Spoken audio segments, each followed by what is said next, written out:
Welcome my dear students AB school નવસારીની online lecture સિરીઝની અંદર હું કેજે ગોસ્વામી તમારું સ્વાગત કરું છું. મિત્રો આપણે 2.56 એટલે કે 2.56 સુધીના જે દાખલાઓ છે કમ્પ્લીટ કરી દીધેલા છે, ત્યાંથી આપણે આગળ વધવાના છીએ. બરાબર, તો નેક્સ્ટ આપણી પાસે છે સ્વાધ્યાય દાખલા નંબર 2.57. અહીંયાથી આપણે આગળ વધવાના છે. જોઈએ શું કહેવા માંગે છે. દ્રવ્યની દ્વૈત વર્તણૂક જે દ બ્રોગલીએ પ્રતિપાદિત કરેલી, જેને પરિણામે ઇલેક્ટ્રોન માઇક્રોસ્કોપની શોધ થઈ, જે વારંવાર જૈવિક અણુઓ અને અન્ય પ્રકારના પદાર્થોના આવર્ધનનો મતલબ થાય છે મેગ્નિફિકેશન માટે ઉપયોગમાં લેવાય છે. જો આ ઇલેક્ટ્રોન માઇક્રોસ્કોપમાં ઇલેક્ટ્રોનનો વેગ તમને આપેલો છે, ઇલેક્ટ્રોનનો વેગ 1.6 into 10⁶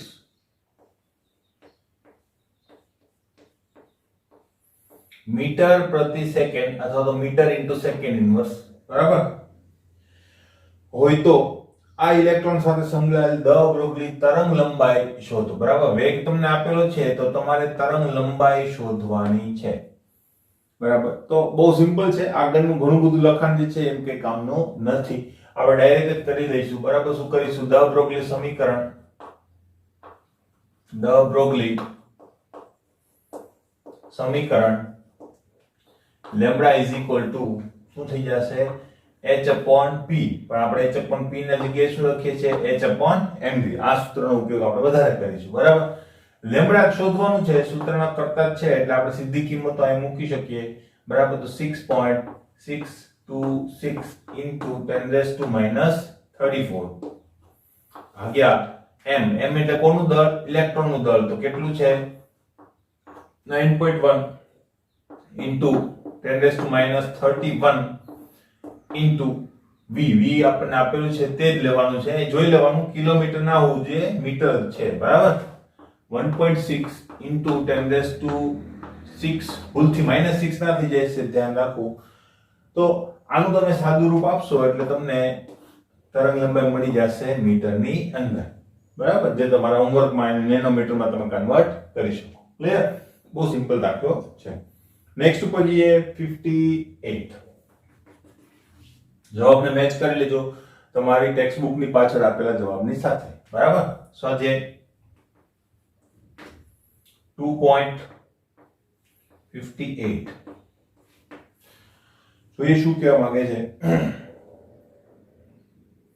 જો 58 સોરી, ઇલેક્ટ્રોન વિવર્તનની જેમ ન્યુટ્રોન વિવર્તન માઇક્રોસ્કોપ અણુની રચના નક્કી કરવા માટે વપરાય છે. જો અહીંયા ઉપયોગમાં લેવાયેલ તરંગ લંબાઈ તમને આપેલી છે તો ન્યુટ્રોન સાથે સંકળાયેલ વેગ શોધો. એટલે ઇલેક્ટ્રોન માઇક્રોસ્કોપની જેમ આપણે કોની કલ્પના કરવાની છે? ન્યુટ્રોન માઇક્રોસ્કોપની, કે જેની અંદર ન્યુટ્રોનનો માળો ચલાવવામાં આવશે. બરાબર, તો તમને અહીંથી તરંગ લંબાઈ આપેલી છે, લેમ્બડા તમને આપેલી છે. કેટલી છે? 800 pm. 800 pm નો મતલબ શું થાય? તમને ખ્યાલ જ છે, 800 ગુણ્યા 10⁻12 m. ક્લિયર? એક વસ્તુ ખબર પડી ગઈ. બીજું શું આપેલું છે તમને? જો અહીંયા ઉપયોગમાં લેવાયેલ તરંગની 800 pm જેટલી તરંગ લંબાઈ હોય, ન્યુટ્રોન સાથે સંકળાયેલ વેગ ગણવાનું છે. બરાબર, તો ન્યુટ્રોનનું વજન આપણને ખબર છે, એ યાદ હોવું જોઈએ, મેં તમને પહેલેથી જ કીધેલું છે. બરાબર, ન્યુટ્રોન નું દળ m n પણ કહી શકો. બરાબર, એ બીજું કઈ છે ને એટલે કઈ ચિંતા નથી. બરાબર, તો એ કેટલું યાદ હોવું જોઈએ મિત્રો? આટલું તો એટલી જ યાદ હોવું જોઈએ, 1.67. તો પણ તમે જવાબની ઘણી નજીક પહોંચી જશો. બરાબર, ન્યુટ્રોન હોય કે પ્રોટોન હોય, 1.67 એટલું તો યાદ હોવું જોઈએ. બરાબર, એક્ઝેક્ટ કેટલું છે? 1.6749. બરાબર, ઇન્ટુ 10⁻27 kg. બરાબર, જે યાદ હોવું જોઈએ. બસ આટલી વસ્તુ જો આપણી પાસે હોય તો આપણે પાછું દ બ્રોગલીના સૂત્રને યાદ કરીશું અને ડાયરેક્ટ મળી જશે કે નહીં. બરાબર, દ બ્રોગલી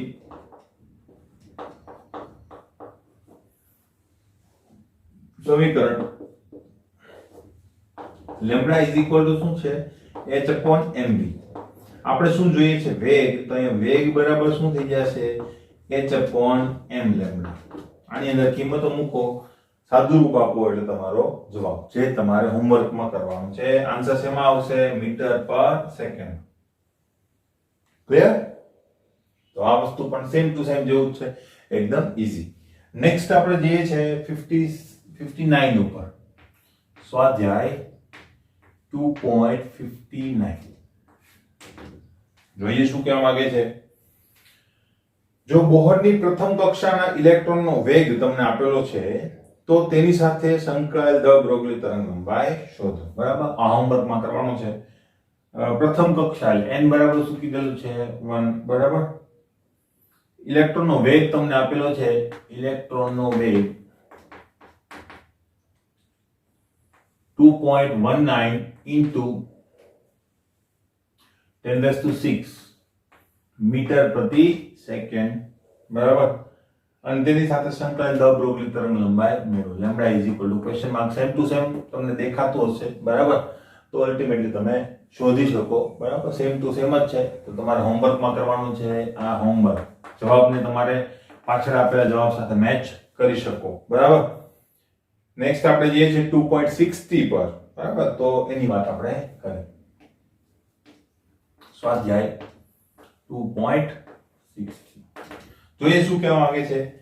જો 1000 વોલ્ટ વિભવ તફાવતમાં, વિભવ તફાવતનો મતલબ થાય છે સ્થિતિમાન, વિદ્યુત સ્થિતિમાન પણ તમે એને કહી શકો. બરાબર, પોટેન્શિયલ ડિફરન્સ. ઘૂમતા પ્રોટોન સાથે સંકળાયેલ વેગ તમને આપેલો છે. બરાબર, જો હોકીનો દડો જેનું દળ 0.1 kg છે તે આ વેગથી ઘૂમતો હોય તો આ વેગ સાથે સંકળાયેલ તરંગલંબાઈ મેળવો. એટલે તરંગલંબાઈ કોની મેળવવાની છે આપણે? કોની? તો ટેનિસના દડાની. બરાબર, સોરી, હોકીના દડા. બરાબર, એનો વેગ કેટલો છે? તો કે પ્રોટોનના વેગ જેટલો છે. બરાબર, તો આપણે જોઈએ પ્રોટોન અને સંકળાયેલ વેગ જે છે તમને આપેલો છે. તો પ્રોટોનનો વેગ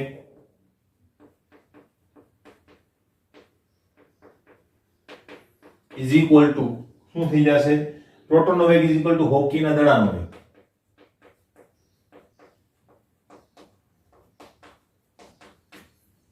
બરાબર, તો એ વેગ કેટલો થશે? તો હું કરી દઉં v ઇઝ ઇક્વલ ટુ, આપણી પાસે વેગ છે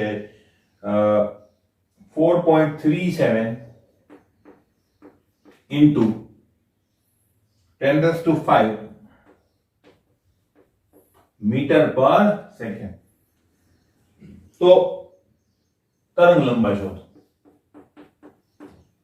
એનું દળ કેટલું આપેલું છે? હોકીના દડાનું. બરાબર, અહીંયા પ્રોટોનનું દળ ભૂલથી નહીં લઈ લેવાનું. બરાબર, તો ખાસ ધ્યાન રાખવાનું છે કે કોની તરંગ લંબાઈ તમને મેળવવાની કીધેલી. બરાબર, તો આ સોરી 60 દળો જેનું દળ 0.1 kg છે, 0.1 kg ના kg માં જોવું જોઈએ. બરાબર, તો ફરીથી જોઈ લો આખું રકમ. બરાબર, 1000 વોલ્ટ વિભવ તફાવતમાં ઘૂમતા પ્રોટોન સાથે સંકળાયેલ વેગ એ તમને આપેલો છે. પ્રોટોનનો વેગ તમને આપેલો છે 4.37 into 10⁵. બરાબર, જો હોકીનો દડો જેનું દળ 0.1 kg છે તે આ વેગથી ઘૂમતો હોય, આ વેગ એટલે કયા વેગથી? આ વેગથી ઘૂમતો હોય તો આ વેગ સાથે સંકળાયેલ તરંગ લંબાઈ મેળવો. એટલે આપણે આ દડાની તરંગ લંબાઈ મેળવવાની છે. બરાબર, પ્રોટોનની નહીં તો આ દડાની વાત કરવાની એને કોઈ જરૂર હતી નહીં. બરાબર, એવી રીતે 1000 વોલ્ટ વિભવનું પણ આપણે અહીંયા ડેટામાં કંઈ કામ નથી, કારણ કે એનો ઉપયોગ આપણે નહીં કરીએ. જસ્ટ ફોર નોલેજ અમને આપેલું છે. ક્લિયર? તો જોતા જઈએ. હવે શું કરીશું? અહીંયા છે કાઈ નહીં. બરાબર, પાછું દ બ્રોગલી તરંગ લંબાઈ મેળવવાની છે. દ બ્રોગલી સમીકરણ.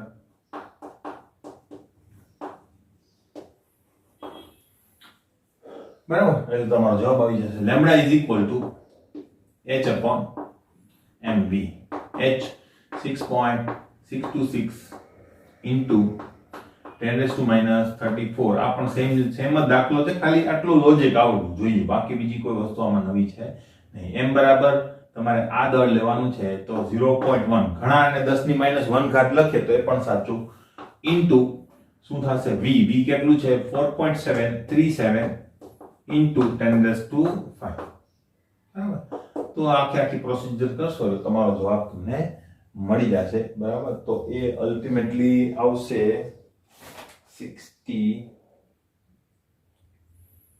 15.16 ગુણ્યા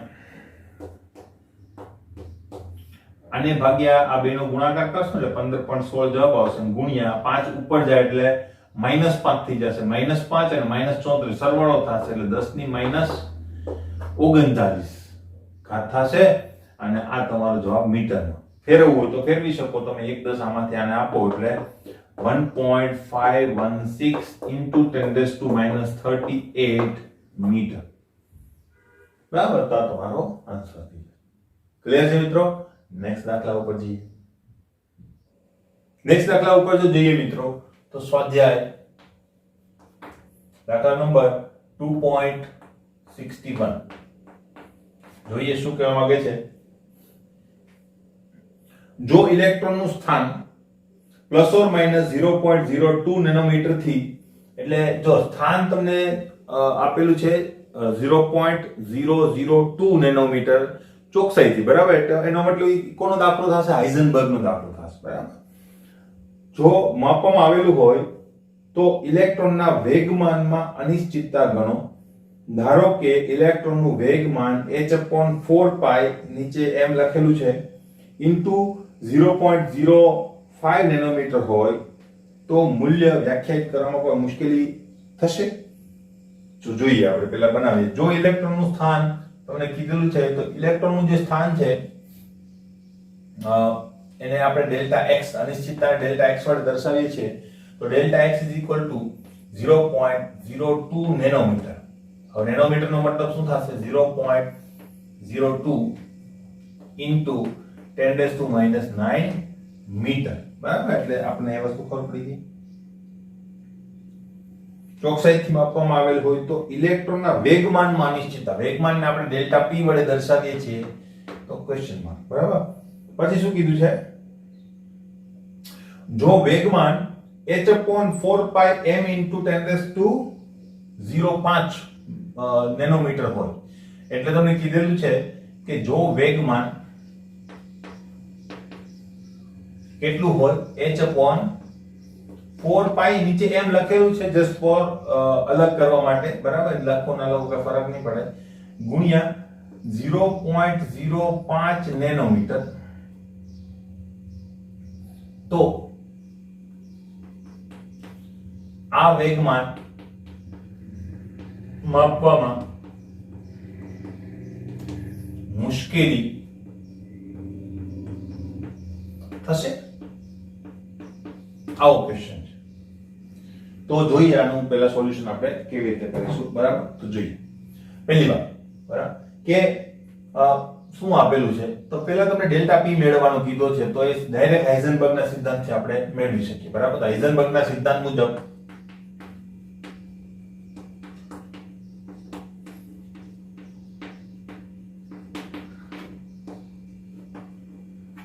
શું હાઇઝનબર્ગના સિદ્ધાંત મુજબ તમે શું કહી શકો?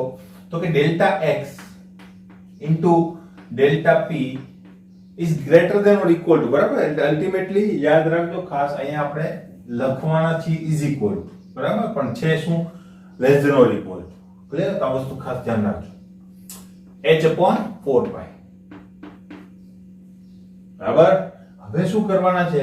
તો બસ હવે આપણે જોઈએ છે ને કરતા બનાવી દઈએ બરાબર. તો delta p is equal two શું થશે? h/4π into delta x.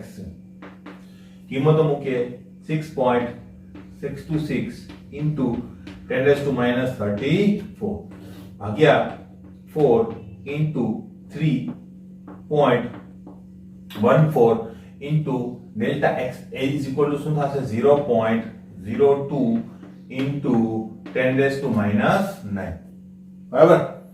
હવે તમે શું કરો? તમે આના ભાગ્યા આ ત્રણેયનો ગુણાકાર કરશો બરાબર. એટલે તમારો જવાબ આવશે અલ્ટિમેટલી 263.77 કરી લેજો. ક્લિયર? આ 9 ઉપર જાય એટલે +9 થઈ જશે. +9 જો 34 માંથી તમે બાદ કરો બરાબર એટલે કેટલા વધે? તો 25 વધશે. 10 ની કેટલી ઘાત આવશે? -25 ઘાત. હવે થોડુંક આપણે આને વ્યવસ્થિત કરી દઈએ. -2 આમાંથી ઉપાડી અને આની સાથે ગુણી નાખીએ તો શું થશે? 2.6377 into 10⁻⁻23 થઈ ગયું બરાબર. અને ડેલ્ટા પી છે તેનો એકમ શું થશે?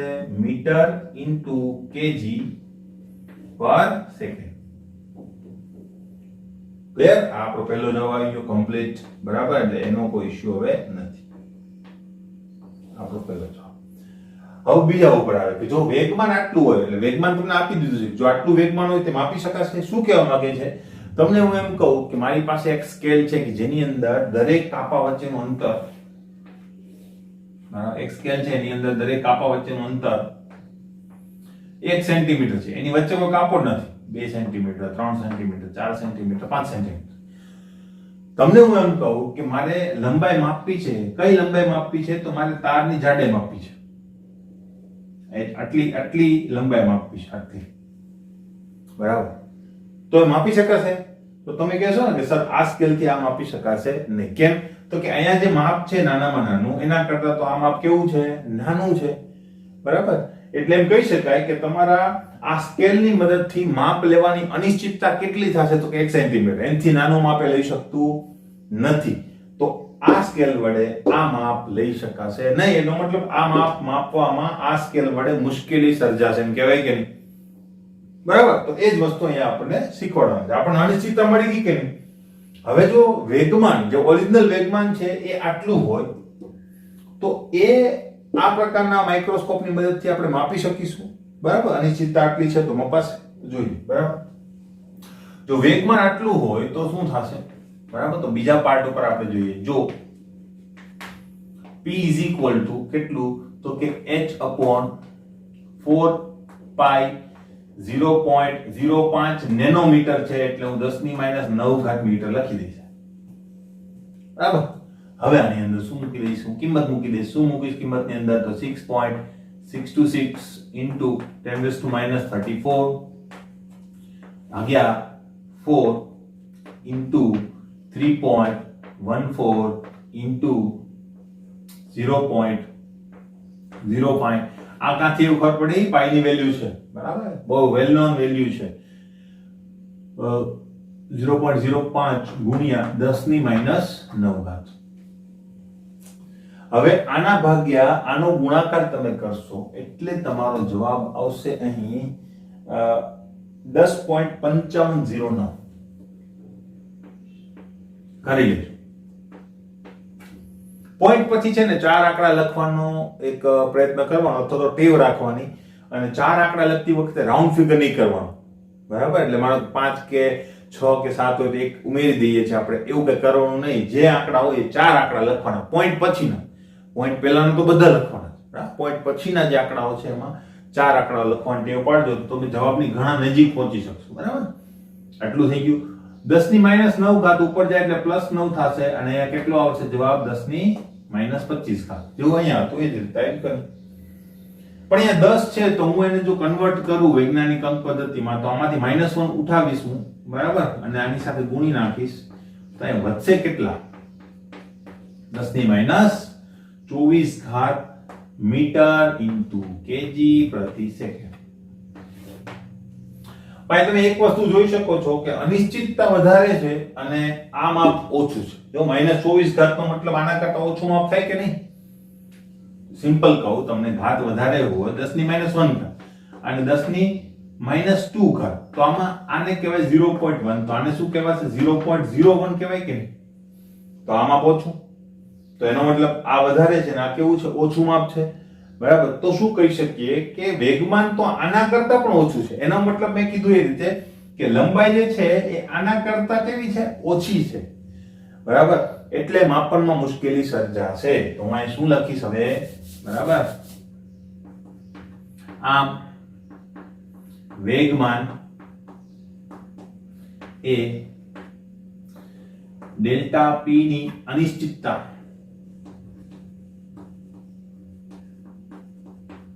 ના મૂલ્ય કરતા ઓછું હોવાથી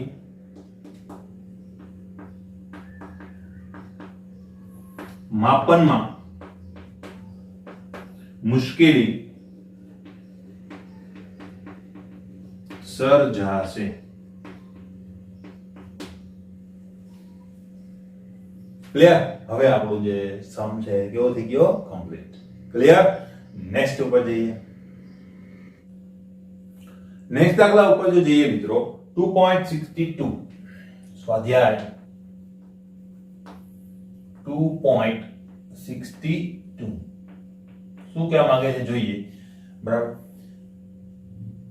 6 ઇલેક્ટ્રોનના ક્વોન્ટમ અંકો તમને આપેલા, 6 ઇલેક્ટ્રોન છે ને એના ક્વોન્ટમ અંકો તમને આપેલા છે, તેમને ઊર્જાના ચડતા ક્રમમાં ગોઠવો તથા સંયોગીકરણમાં કોઈ પણ સરખી ઊર્જા વાળા હોય તો તેમની યાદી કરો. બરાબર, તો ઊર્જા કેવી રીતે કેલ્ક્યુલેટ થાય આપણને ખ્યાલ છે, તો આપણે ડાયરેક્ટ જ લખીશું n l ml અને ms અથવા તો s.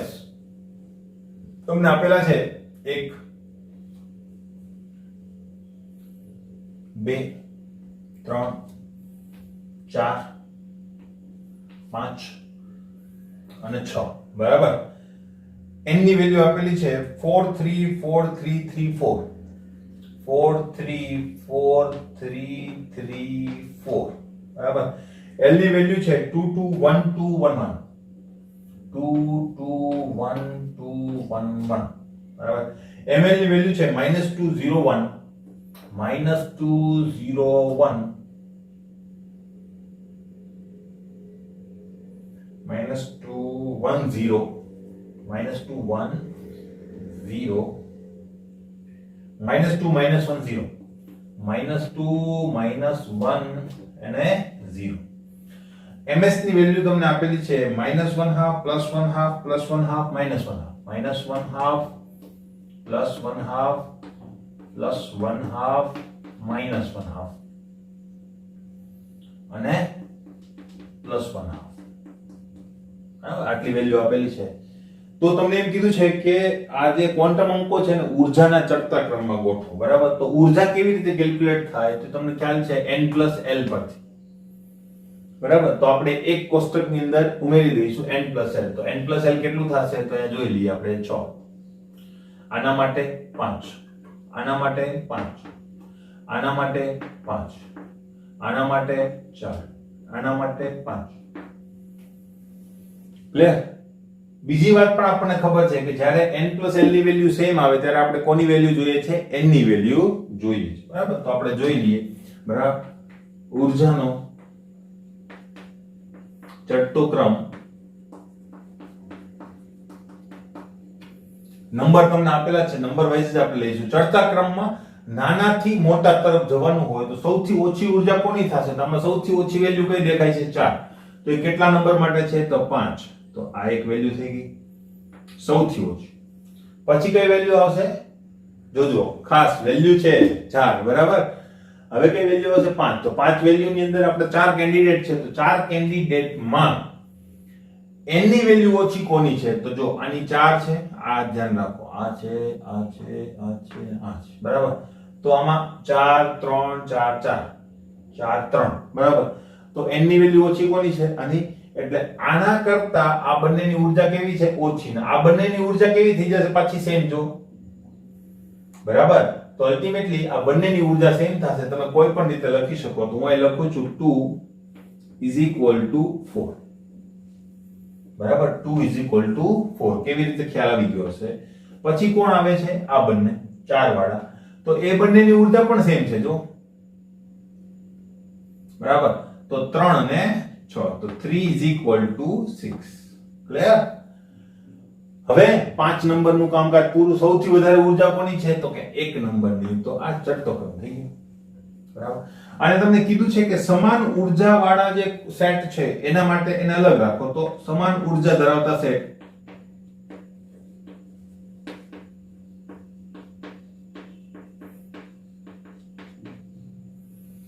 કયા થશે? સમાન ઊર્જા ધરાવતા સેટની અંદર આપણી પાસે આવે છે બરાબર 2 અને 4, એટલે કે એક લખીએ 2 અને 4 તથા 3 અને 6. ક્લિયર? તો આન્સર કમ્પ્લીટ. નેક્સ્ટ 63 શું કહેવા માંગે છે જોઈએ. બ્રોમિન પરમાણુ 35 ઇલેક્ટ્રોન ધરાવે છે. તો આપણે જોઈએ સ્વાધ્યાય દાખલા નંબર 2.63 આપણે એન્ડ તરફ આવી રહ્યા છીએ. બ્રોમિન પરમાણુ ઇલેક્ટ્રોન ધરાવે છે 35. આટલું કીધેલું છે તમને. બીજું શું કીધું છે? 2p કક્ષામાં 6 ઇલેક્ટ્રોન છે. 2p કક્ષામાં 6 ઇલેક્ટ્રોન, 3p માં 6 ઇલેક્ટ્રોન, 4p માં 5 ઇલેક્ટ્રોન. બરાબર. તો શું કહેવા માંગે છે? આમાંના કયા ઇલેક્ટ્રોન સૌથી ઓછો અસરકારક કેન્દ્રીય ધનભાર અનુભવશે? બરાબર. તો અહીંયા પ્રશ્ન તમને આપેલો છે,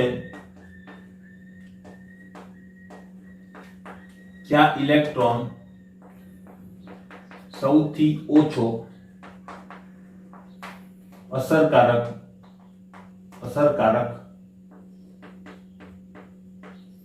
કેન્દ્રીય ધનભાર અનુભવશે?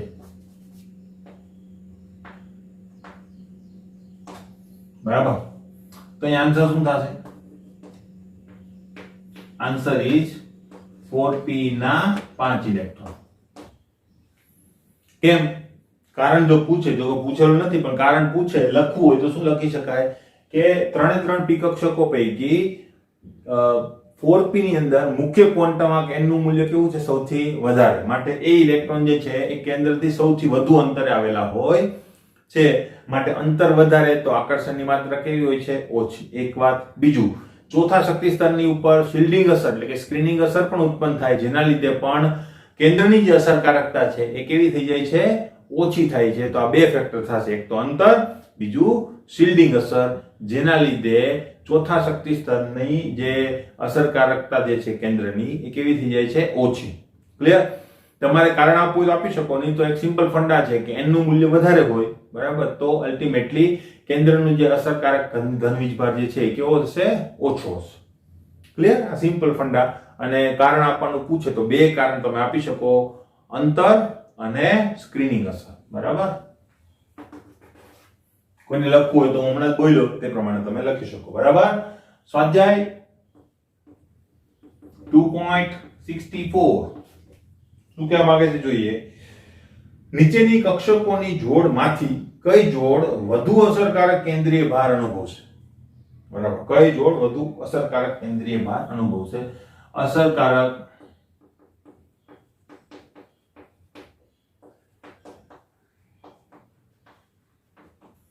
હવે આમાં છે ને મિત્રો, આમાં સેજ ભૂલ છે. બરાબર. આ ક્વેશ્ચન ની અંદર ભૂલ છે. તમે ઇંગ્લિશ મીડિયમમાં જે ક્વેશ્ચન વાંચશો તો એ થોડી જુદી પ્રકારે તમને પૂછેલો છે. તમને એમ કીધું છે કે નીચેની જોડ પૈકી કઈ કક્ષક વધારે અસરકારક કેન્દ્રીય ધનભાર અનુભવશે? એટલે 3 માટે જવાબ આવે. બરાબર. જો આ રીતે હોય તો જોડ પૂછેલી હોય તો કઈ જોડ સૌથી વધારે અસરકારક કેન્દ્રીય ભાર અનુભવશે? તો એની અંદર તમને 3 જોડ આપેલી છે. 1 એ છે 2s 3s. બીજી જોડ તમને આપેલી છે 4d અને 4f. અને ત્રીજી જોડ આપેલી છે 3d અને 3p. બરાબર. તો બે રીતે આપણે આન્સર માં આપી દઉં. જો તમને કોઈ જોડી પૂછેલી હોય કે કઈ જોડી, બરાબર, તો આપણને અહીંયા એ રીતે પૂછેલું છે. બરાબર. તો આન્સર નંબર 1 શું થશે મારો? આપણા ટેક્સ્ટ બુક મુજબ કઈ જોડ સૌથી વધુ Z ઇફેક્ટિવ અનુભવશે? બરાબર. તો એના માટે શું આવશે? તો આન્સર થશે 1.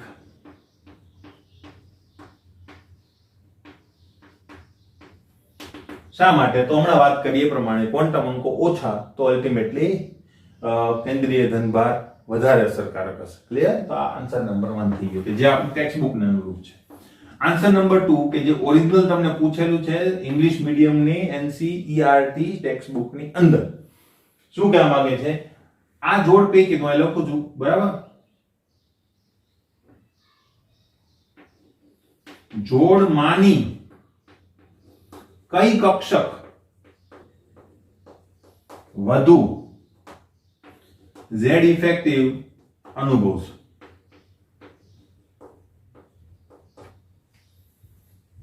ક્લિયર? તો ત્રણેયમાં જવાબ આવે એટલે આ બેની કમ્પેરિઝન, આ બંનેની કમ્પેરિઝન ને આ બંનેની કમ્પેરિઝન, બરાબર? તો 1 એકમાં શું આવશે? 2s અને 3s. તો 2s અને 3s માંથી ક્વોન્ટમ આંક કોનો ઓછો છે? 2s નો. તો અહીંયા શું થશે? 2s એ 3s કરતા વધુ z ઇફેક્ટિવ અનુભવશે. કારણ ક્વોન્ટમ આંક ઓછો, બરાબર? ક્વોન્ટમ આંક ઓછો તો કેન્દ્રની વધુ નજીક હોય. આ બંનેમાંથી કોણ? બરાબર? તો બંને 4 4 જ ધરાવે છે. તો એમાં આપણે જોયું હતું કે કેન્દ્રીય ધનભાર સૌથી વધારે કોણ અનુભવે? s કક્ષક. પછી કોણ અનુભવે? p, પછી d અને પછી f. પણ ક્યારે? જ્યારે ક્વોન્ટમ અંકો બધા સમાન હોય ત્યારે. ક્વોન્ટમ અંકો સમાન તો કોણ? 4d એ 4f કરતા વધુ z ઇફેક્ટિવ અનુભવશે. કારણ આપણને કહેતો હતો કે 4d કક્ષકો કેન્દ્રની વધુ નજીક હોય છે માટે. ક્લિયર? બરાબર? As compared to f. બરાબર? ભલે સમાન ક્વોન્ટમ અંક હોય છતાં પણ વિસ્તાર જે છે f નો વધારે હોય, વધારે મોટા વિસ્તારમાં ફેલાયેલી હોય, જ્યારે d કક્ષક એટલા મોટા વિસ્તારમાં ફેલાયેલી હોતી નથી. બરાબર? 3 નંબર એની અંદર શું છે? તો 3d અને 3p પાછું એ જ મુખ્ય ક્વોન્ટમ આંક સેમ છે, બરાબર? તો પાછું શું થશે? p કક્ષક વધારે, d કક્ષક કેવું થશે? ઓછું. તો અહીં શું જવાબ આવશે? 3p એ 3d કરતા વધુ z ઇફેક્ટિવ અનુભવશે. ક્લિયર? તો આન્સર. બરાબર? નેક્સ્ટ ઉપર જઈએ. નેક્સ્ટ દાખલા ઉપર જો જઈએ તો સ્વાધ્યાય 2.65 શું કહેવા માંગે છે જોઈએ. એલ્યુમિનિયમ અને સિલિકોનની 3p કક્ષકમાં અને સિલિકોન ની 3p કક્ષકમાં અયુગ્મિત ઇલેક્ટ્રોન હાજર છે. તો કયો ઇલેક્ટ્રોન વધુ અસરકારક કેન્દ્રીય ભાર અનુભવશે? બરાબર? તો આ વસ્તુ કીધેલી છે. તો પહેલી વાત કે એલ્યુમિનિયમ જે છે એનો પરમાણુ ક્રમાંક કેટલો છે? 13. આનો કેટલો છે? 14. સર એ ક્યાં લખેલું હોય? ભાઈ યાદ હોવું જોઈએ. ક્લિયર?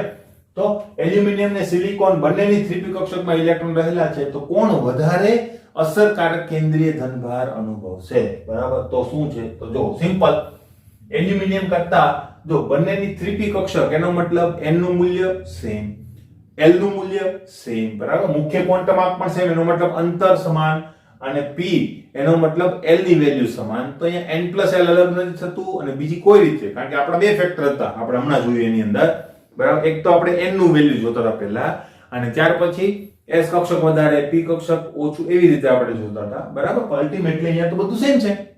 તો શું જોવાનું હોય? કેન્દ્રમાં પ્રોટોનની સંખ્યા. તો કેન્દ્રમાં પ્રોટોનની સંખ્યા જ્યાં વધારે ત્યાં આકર્ષણ વધારે. તો અહીં કોણ હશે? સિલિકોન. તો અહીં આન્સર શું આપીશ? આન્સર બરાબર Si ની, અથવા તો લોંગ આન્સર આપવો હોય તો આપણે 2 પોઈન્ટ લખી શકીએ કે એલ્યુમિનિયમ અને સિલિકોન ના પરમાણુ ક્રમાંક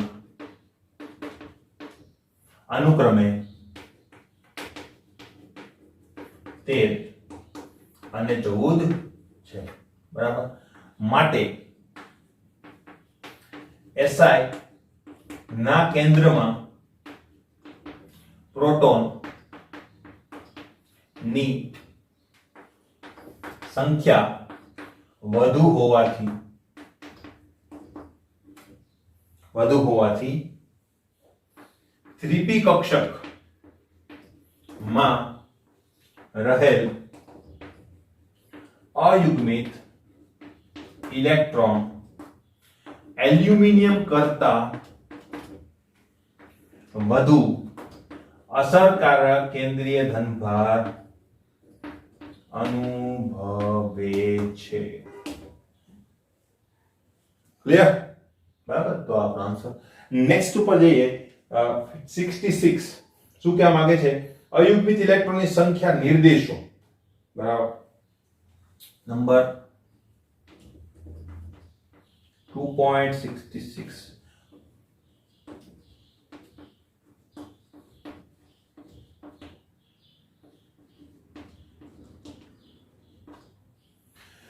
જોઈએ.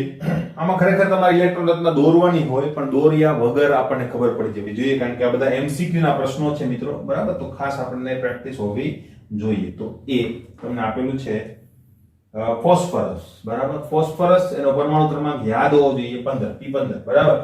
હવે એની ઇલેક્ટ્રોન રચના શું થશે? Ne, બરાબર? પછી ઇલેક્ટ્રોન રચના શું થશે? બે નંબર છે HeNe, બરાબર? તો કઈ આવશે? 3s 3p. 15 10 ગોઠવી દીધા, 10 ને 2 12, 12 ને 3 15. આ ઇલેક્ટ્રોન રચના થઈ ગઈ.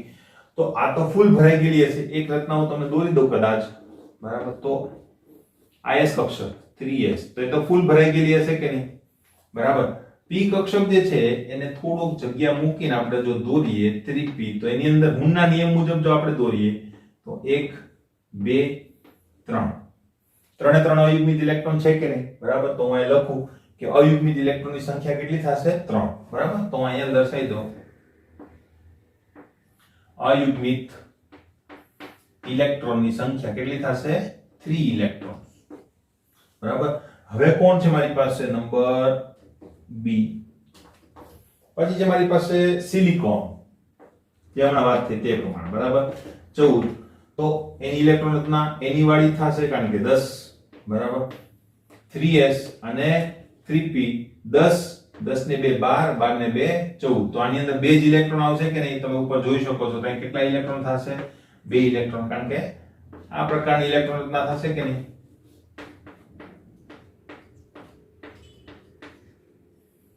બરાબર. નેક્સ્ટ સી, તમારી પાસે છે ક્રોમિયમ. ક્રોમિયમ જે છે એના માટે પરમાણુ ક્રમાંક થશે 24. અપવાદરૂપ ઇલેક્ટ્રોન રચના છે, આ ખાસ ધ્યાન રાખજો, બરાબર? એટલે આ IMP, બરાબર? આવા પ્રશ્નો પૂછાય તમને, તમે ભૂલ કરો જો આ ઇલેક્ટ્રોન રચના લખવામાં એટલે તમે ભૂલ થાય છે, બરાબર? તો આર્ગોન આવશે કે નહીં 18 વાળું, બરાબર? 4s અને 3d, બરાબર? ઇલેક્ટ્રોન રચના આમ તમે ગણવા જાવ તો 18 19 20 20 અને 4 આ થાય. તો તમે કેટલા ઇલેક્ટ્રોન લખો? 4. પણ 4 ઇલેક્ટ્રોન નથી, અહીંયા ઇલેક્ટ્રોન રચના જુદી છે. શું છે? 1 અને 5 છે, બરાબર? જો હું એને દોરવા જાવ તો કેવી રીતે મળશે એની ઇલેક્ટ્રોન રચના? આ ડી કક્ષક કેટલા પ્રકારની? 5 પ્રકારની, 1 3 4 and 5, બરાબર? તો અહીંયા એક ઇલેક્ટ્રોન, અહીંયા પણ એક ઇલેક્ટ્રોન, અહીંયા પણ એક ઇલેક્ટ્રોન, અહીંયા પણ એક ઇલેક્ટ્રોન, અહીંયા પણ એક ઇલેક્ટ્રોન, અહીંયા પણ એક ઇલેક્ટ્રોન. કુલ કેટલા ઇલેક્ટ્રોન થઈ ગયા? 6 અયુગ્મિત electron. Clear? Next D Fe.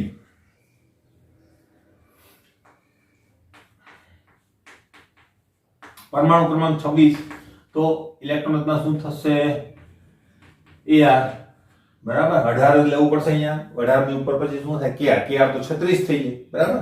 Electron રચના લખતા તમને આવડે છે, બરાબર? એટલે એમાં હું પછી પ્રશ્ન કરતો નથી, ની પ્રેક્ટિસ પૂરેપૂરી કરી હશે એવું માનું છું, બરાબર?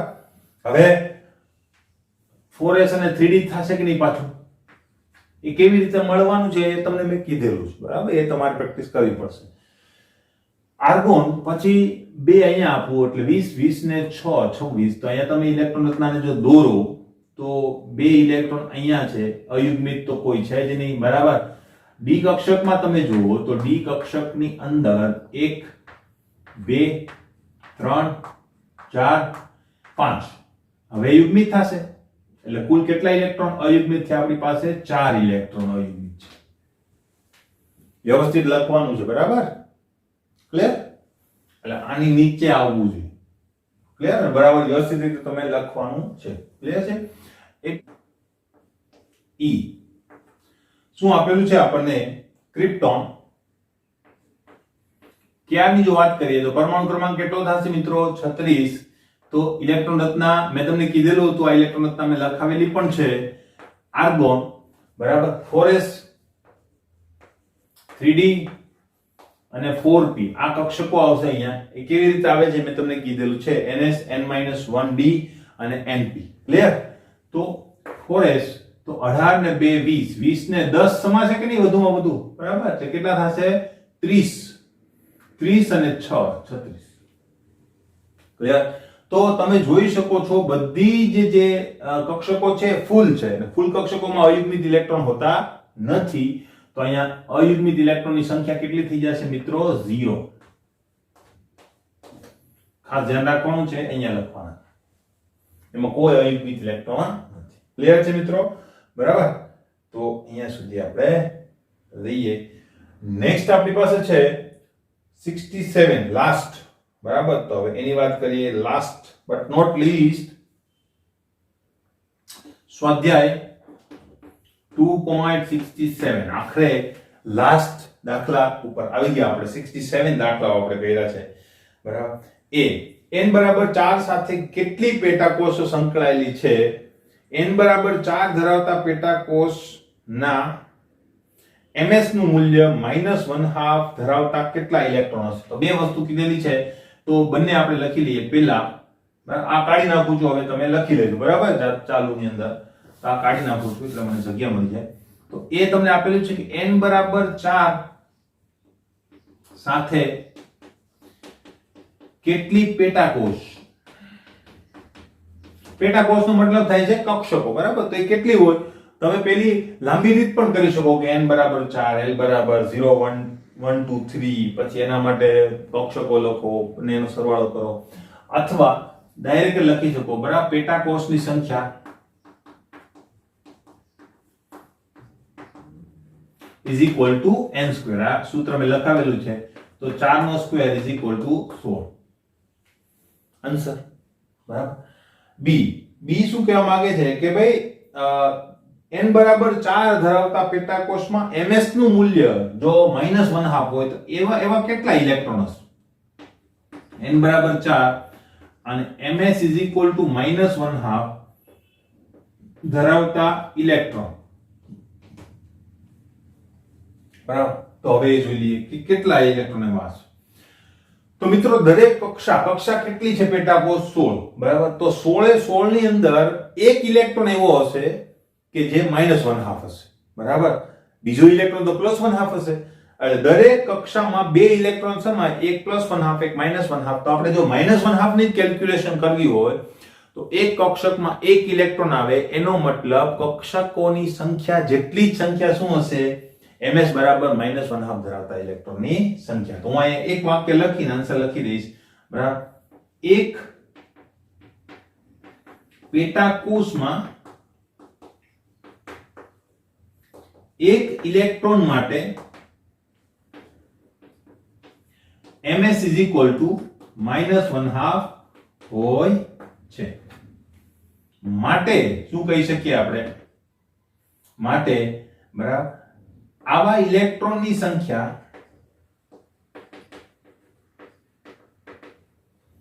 is equal to પેટાકોષની સંખ્યા is equal to 16 electron. Clear?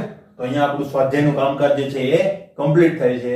Next lecture ની અંદર આપણે કોમ્પિટિટિવ ને પૂછાયેલા કેટલાક MCQ જે છે એની ચર્ચા કરીશું. ક્લિયર?